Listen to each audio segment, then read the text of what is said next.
Hey everyone, it's Chris. So today's topic, we're going to dive into Andersonville. Now that was a prison for the Union soldiers during the Civil War. I was recently out there not too long ago, planning on going back out there in August. The first time I went out there it was raining. It was kind of hard to film. I do have video of it, but I didn't get to touch a lot of it because it was raining pretty heavily. So I'm going to make a part 2 of this video, so stay tuned for that as well. I'll let you guys know more as it gets closer of the time that I'm going out there in August, so you guys can be ready for that content to be released.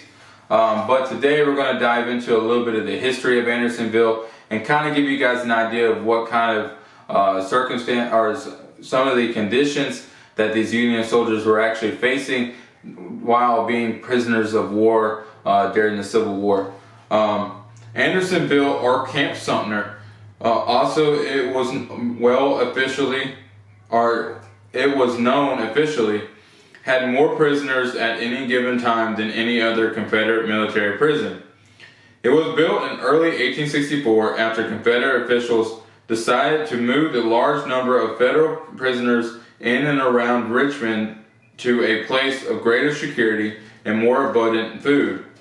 During the 14 months it existed, more than 45,000 Union soldiers were confined here. Of this, almost 13,000 died from diseases, poor sanitation, malnourish, overcrowding, or exposure to the elements. The prison pen was surrounded by a stockade of heaped pine logs that varied in height from 15 to 17 feet. The pen was enlarged in late June 1864 to enclose 26.5 acres. Sanity boxes called pigeon roost by the prisoners stood at 90 feet interval along the top of the stockade, and there were 2 entrances on the west side. Inside, about 19 feet from the wall, was the dead line, which prisoners were forbidden to cross. The dead line was intended to prevent prisoners from climbing over the stockade or from tunneling under it. It was marked by a simple post and rail fence, and guards had orders to shoot any prisoner who crossed the fence or even reached over it. A branch of Sweetwater Creek, called Stockade Branch, flowed through the prison yard and was the only source of water for most of the prison. In emergency, 8 small earthly forts around the outside of the prison could hold artillery to put down disturbances within the compound and to defend against Union cavalry attacks.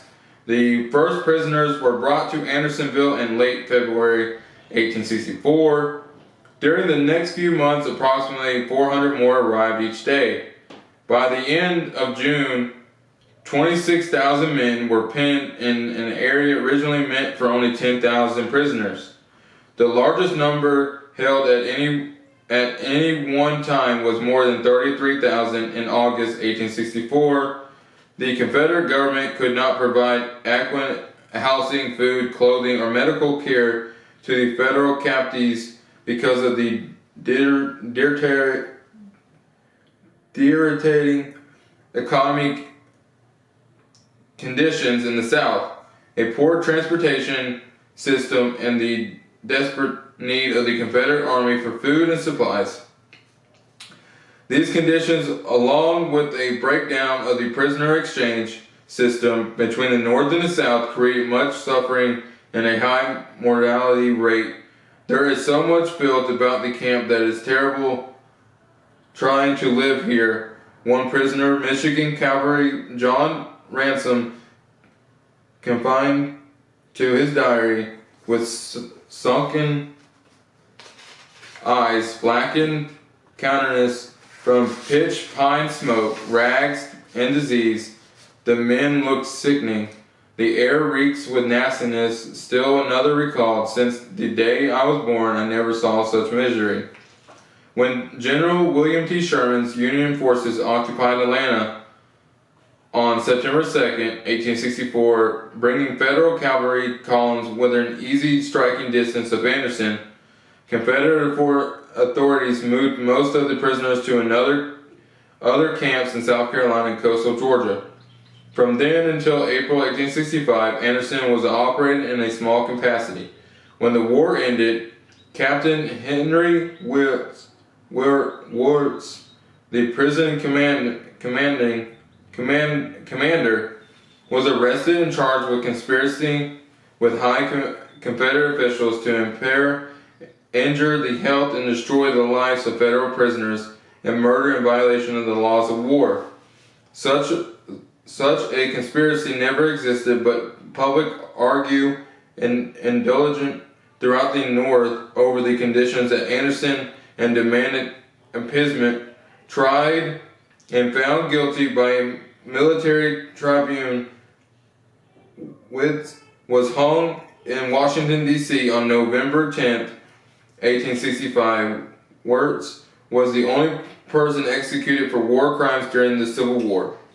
Andersonville prison ceased to exist when the war ended in April 1865. Some former prisoners remained in federal prison, but most returned to the civil occupation they had before the war.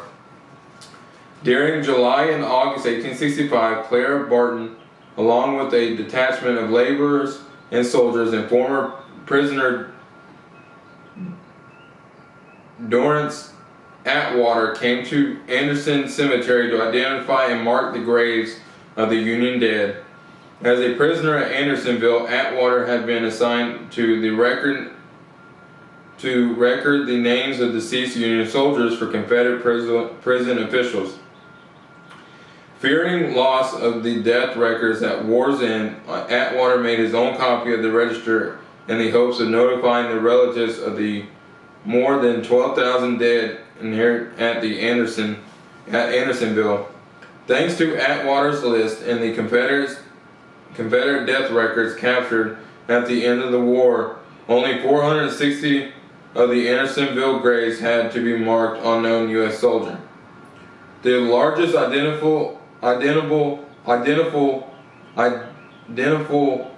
group of American Indians held at Andersonville were members of Company K, 1st Michigan Sharpshooters, Company K,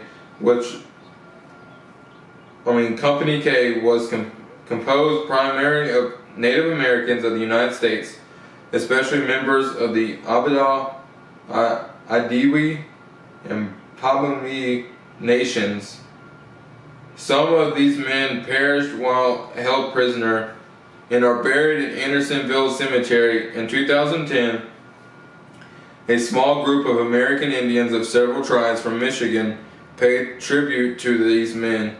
James Henry Gooding was born into slavery on August 28, 1838, in North Carolina. At a very young age, his freedom was purchased by James M. Gooding, who may have been his father, and he was sent to New York City. On September 11, 1846, Gooding was enrolled as a student in New York Colored Orphans Asylum, a prominent school and boarding house ran primarily by Quaker women. James Gooding enlisted on February 14, 1863 into what would become the 54th Massachusetts Infantry. On February 20th, 1864, Corporal Gooding fought at the Battle of Ostee in Northern Virginia. Gooding's comrades believed he was killed in the battle. His commanders sent notification to the editors of the Mercury that he was killed in the battle, and his wife applied for pension in April. He was, however, not dead. Wounded in the thigh, Gooding was taken to Andersonville in early March 1864, where he died as a prisoner of war. On July 19, 1864, he is buried in the grave where 3,585 are buried in the Andersonville National Cemetery. Unknown to him at the time of his death, Congress had passed the law in June 1864 granting equal pay to African American soldiers.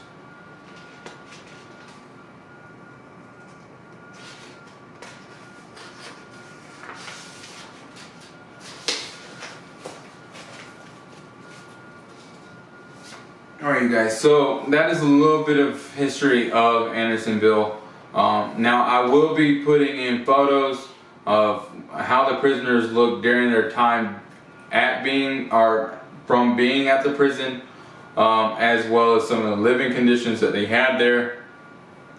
Now last time I was out there in Andersonville, it was very sad. I could feel the sadness. I can feel the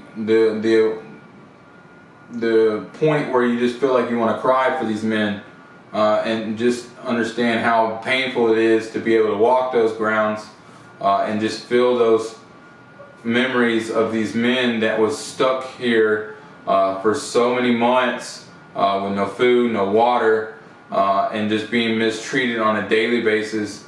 So I am planning on going back out to Andersonville. I know that I'll always feel like I always will feel a sense of sadness every time I go out there, but I feel like these men have a story to tell, and I believe that we all need to go out there and be able to listen to these people, as well as listen to these soldiers that died in vain, basically, because they were mistreated, they were starved, they were drinking water that contained human feces.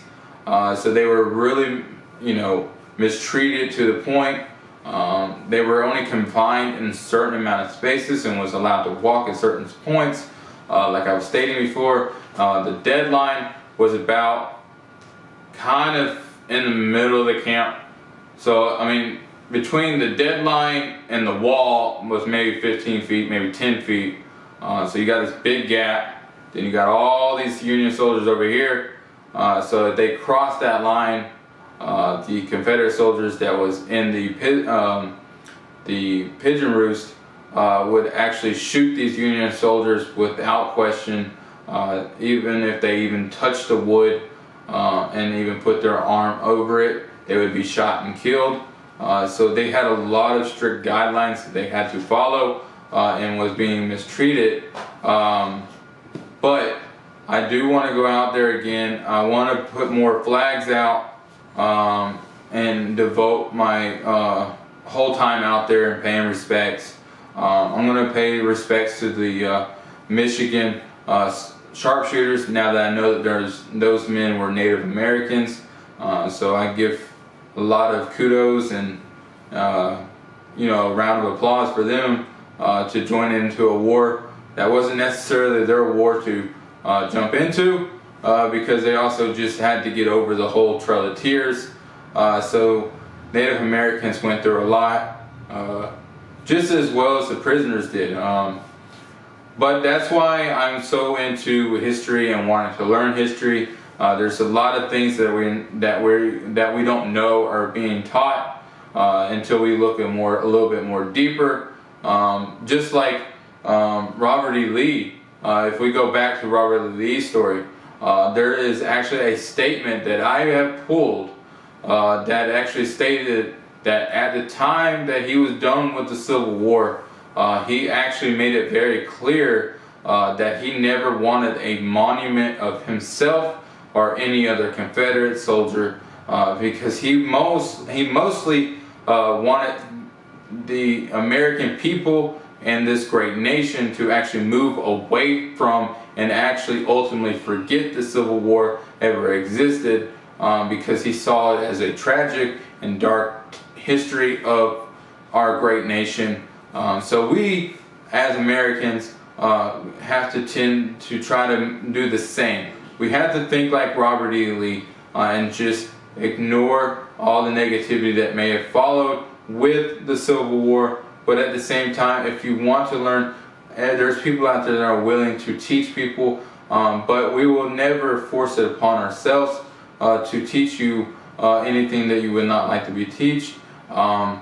Because there's a lot of things that happened during the Civil War, no matter if you were for it or if you were against it. No matter what the circumstances was that started the Civil War and how the Civil War ended, we all know that it was also for state rights, as well as some of it has to do with the slavery. But we don't know exactly all the pinpoint of why the Civil War started. All we can do is learn from it and grow as Americans, and so we can assure ourselves that this will never happen again in our great nation, and that we all have to remember one thing, and that's the only thing that we have in common with each other is that we have the flag that contains red, white, and blue, and the ability to have freedom and the freedom of speech, all because of soldiers from then until now that was able to lay their life on the line for our independence as well as our freedom, and they continue doing it on a daily basis. But I leave you with that message. I hope that you guys enjoyed this video. Make sure you guys hit that like button and subscribe to my channel, and I'll talk to you guys again soon.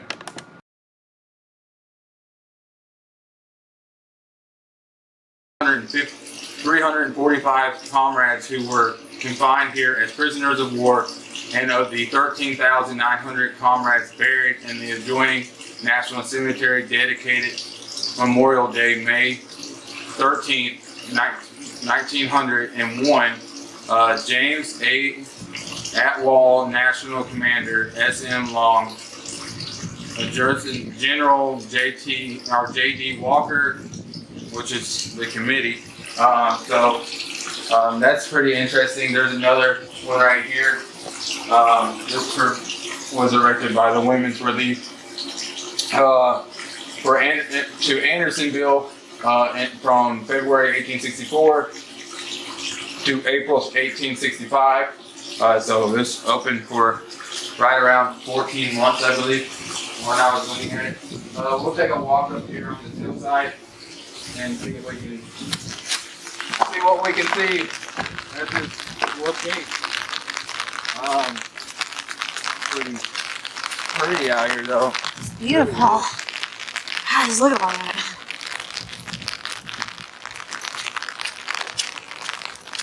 You ever thought about doing some mountain climbing right now? In the rain? Yeah, I know, right? Well, we've already done that. We've done that with Stone Mountain, remember? Yeah, look at that. Wow. That is beautiful. Look at all this beautiful land. Alright, so here we are at a tight stockade. So this is actually a confined space where they actually stuck some of the prisoners. As you know, they didn't really have a lot of freedom, let alone space, to be able to maneuver. And as you can see, the door is open.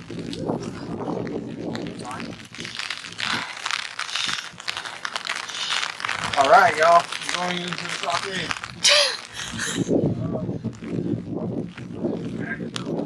Look at these doors. Just feel how heavy these doors are.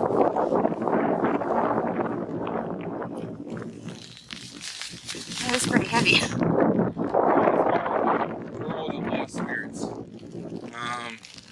This is where many of them lost their lives due to being prisoners of war, which they later found out that the commander that was in charge was committing crimes of murder, and he was eventually sentenced, like I was saying earlier. So the Union soldiers, in a sense, I know that they can't get their lives back, but they did receive justice. They received justice. I know it can't bring them back, and that's why I'm here today, is to show my respects, and that's why I'm going to do two things at the National Cemetery. I'm going to say a special prayer, as well as placing some flags for some of the soldiers. So I just hope that you guys will enjoy that. I hope that you guys are enjoying this video. I hope that you guys enjoyed my video from yesterday when I visited Fort Tyler. So that's pretty interesting. But I'm going to hold the camera real quick because I want my wife to try to move one of these doors. and just kind of get a feel of how heavy these doors are. So I'm gonna grab the camera and baby, go ahead and try to move one of these doors. Oh my goodness. That is heavy. Good gracious. Yeah, look at the hole right here. Oh wow. Did you see that part right there? What? When the inner gate swung open, new prisoners had their first vision of life inside. Yeah. The noise, stench, crowded. Wow. That's... So they were inside here? Yeah. And was later moved to that bigger one over there. Where they had to sleep with those tents. So they were all stuck in here? Yeah. They had like hundreds of Union soldiers crammed right here. Like 100 plus. All just crammed The right only here. time they'd see outside is when they open the doors to put more in? That's horrible. The only time, either that or open those little doors, but even then they didn't even open those little doors. And that's why you see all through the land that it has those markers called the deadline. Yeah. Because if they cross that line, see, they didn't have much freedom because the deadline was 19 feet inside the walls. You know what I'm saying? Yeah. So even with the deadline was inside the prison, not outside the prison, it was inside. So they only had a certain amount of space that they could actually move and walk to without being shot inside the walls. That's what those markers are down. Oh wow. So if they're lucky if they got past those woods down there. Oh my gosh. And they had tents all around here too, or is this? Yeah. They basically had what you've seen up there. Really? If they couldn't fit a lot in here? Oh, the ones over here, they didn't get anything. They were just being stationed until they were moved over there. Oh wow. I said, oh wow.